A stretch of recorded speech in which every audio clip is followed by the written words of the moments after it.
السلام عليكم. ازيكم عاملين ايه؟ النهارده هعمل معاكم السابليه بطريقه ناجحه وسهله جدا من غير تعقيد، وهقول لكم على المكونات بالجرام والكوبايه. يلا بينا نسمي الله ونشوف المكونات وطريقه التحضير. بسم الله. اول حاجه عندي 250 جرام من الزبده بحراره الغرفه. ممكن تستبدلي الزبده بالسمنه او تعملي النص سمنه والنص زبده، بس الاصل في السابليه والمفضل الزبده طبعا. وهضرب الزبدة كويس بالمضرب الكهرباء لمدة دقيقة. ممكن تستخدمي المضرب اليدوي او تضربيها بايدك، مفيش مشاكل. بس طالما موجود المضرب الكهرباء بنيسر على نفسنا ونوفر المجهود. ضربتها بالشكل ده، وهضيف عليها 125 جرام من السكر البودر، ما يعادل كوباية الا ربع. بعاير بمج الشاي العادي الموجود في كل بيت. ولازم ننخل السكر قبل ما اضيفه عشان ما يكونش فيه اي تكتلات. بخلطهم الاول بالمعلقة، وبعدين هضرب بالمضرب لغاية ما لون الزبدة يتغير ويفتح بالشكل ده. وبراعي باستمرار اني انزل الجوانب على الخليط عشان تتضرب معاه. ودلوقتي هضيف بيضة وارجع اضرب لغاية ما البيضة تختفي مع الخليط، وبضيف معاها معلقة صغيرة من الفانيليا.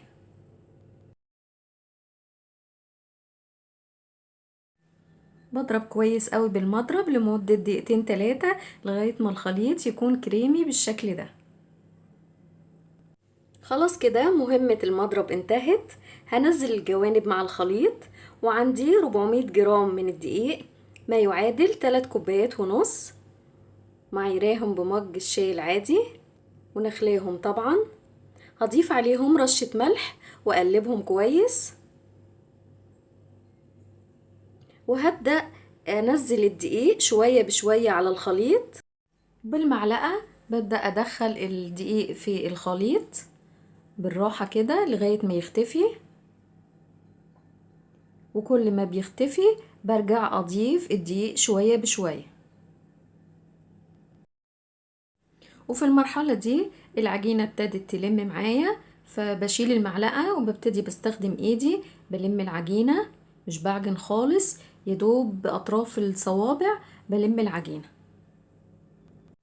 زي ما انتوا عارفين كل حلويات العيد الناعمة زي الغريبة والبيتيفور والسابليه مش بيحتاجوا عجن كتير.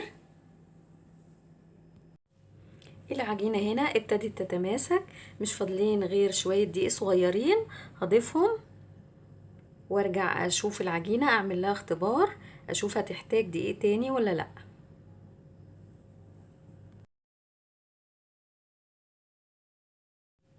كده خلاص العجينة مش هتحتاج اي دقيق زيادة.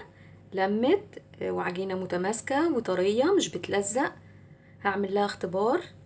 هاخد قطعة من العجينة بايدي اللي مش بعجن بيها، بكورها وهضغط عليها. مفيش اي تشققات، كده العجينة مظبوطة وناجحة. لو لقيتي تشققات كده العجينة تكون محتاجة دقيق، بتضيفي الدقيق شوية بشوية معلقة معلقة وترجعي تلمي وتختبري العجينة. ودلوقتي هغطي العجينة واسيبها في التلاجة لمدة نص ساعة. هنا بعد نص ساعة طلعت العجينة من التلاجة. هاخد قطعة منها وارجع احط الباقي في التلاجة. العجينة هنا بتكون جامدة من التلاجة، بس مش مهم، برجع تاني بلينها واطريها بين ايديا بالشكل ده، ترجع تنعم تاني وتطرى. وانا عندي كيس تلاجة فتحته بالشكل ده، قسمته على 2. ممكن تستبدليه بورق زبدة لو موجود عندك. وهحط العجينة بتاعتي بين الكيسين، كيس من تحتها وكيس من فوقيها، وهبدأ افردها بالنشابة. هفردها بسمك حوالي 3 ملي. انا عايزة العجينة لا سميكة ولا رفيعة عشان اقدر اشكلها بكل سهولة. العجينة طرية بتتفرد بكل سهولة، مفيش ابسط ولا اسهل من كده. وبعد ما فردتها بالسمك اللي انا عايزاه بمر عليها بايدي علشان اتأكد ان سمكها متساوي. بشيل الكيس البلاستيك من فوقيها، وبأي قطاعة موجودة عندك بتبدأي تعملي اشكال بالشكل ده. انا مثلا هختار القطاعة اللي على شكل قلب ده، وبراعي ان كل شكل بعمل منه عدد زوجي. زي ما انتوا شايفين هنا الشكل القلب عملت منه 12 واحدة. وعندي صينية مش مدهونة ببتدي برص فيها السابليه. برفع الكيس بالراحة كده وباخد الشكل بيطلع معايا بكل سهولة. هنا الكيس بيسهل عليا ان اشيل الشكل عشان العجينة طرية طبعا ممكن يتقطع مني. برصهم في الصينية وبراعي ان بين كل قطعة والتانية بسيب مسافة. والعجينة الزايدة برجع ألمها واشكلها من تاني، بس قبل التشكيل بحطها في التلاجة شوية.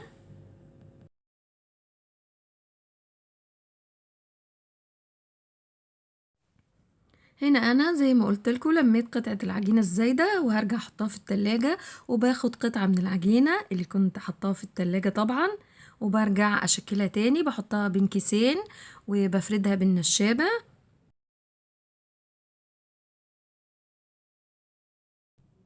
وبعد الفرد برجع اقطعها باي شكل عندي. انا اختار الشكل ده واعمل بيه برضو عدد زوجي.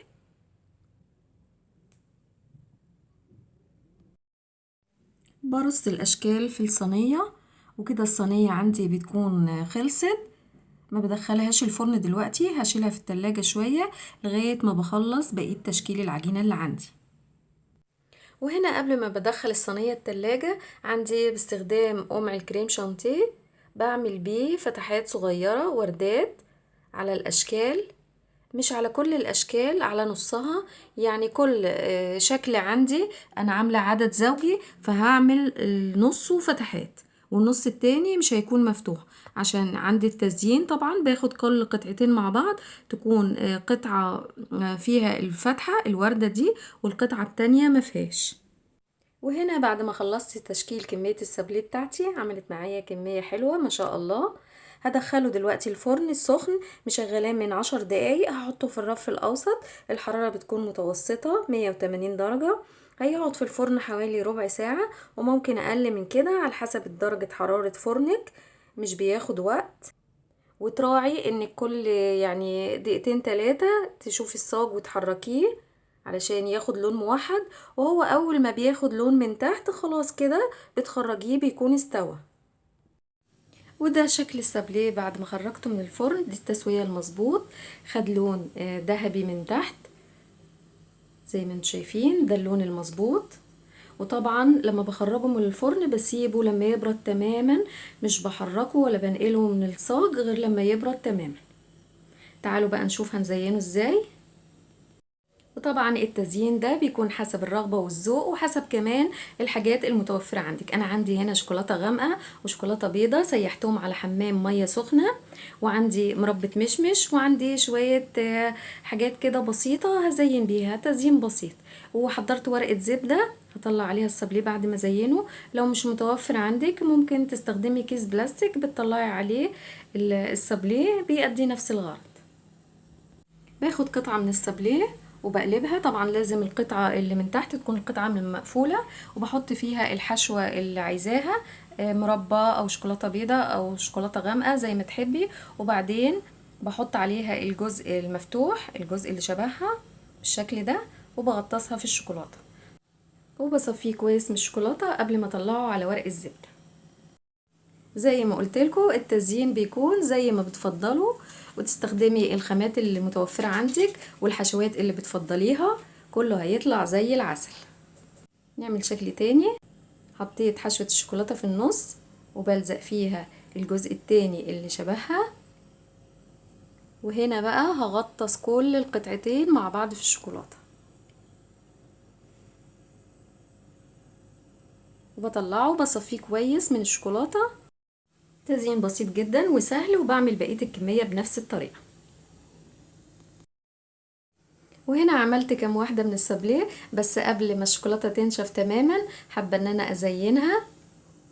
انتي ممكن تسيبيها سادة وممكن تزينيها بمكسرات المجروشة، بشوكولاتة فرماسيل، بأي حاجة موجودة عندك. وده شكل السابليه بعد ما خلصتي تزيينه. سبته ينشف تماما على ورقة الزبدة قبل ما ارفعه من عليها. عملته بطريقة سهلة وطعمه لذيذ بيدوب في البق. اتمنى يعجبكم وتجربوه. كل سنة وانتم طيبين. اسيبكم في رعاية الله، والسلام عليكم ورحمة الله وبركاته.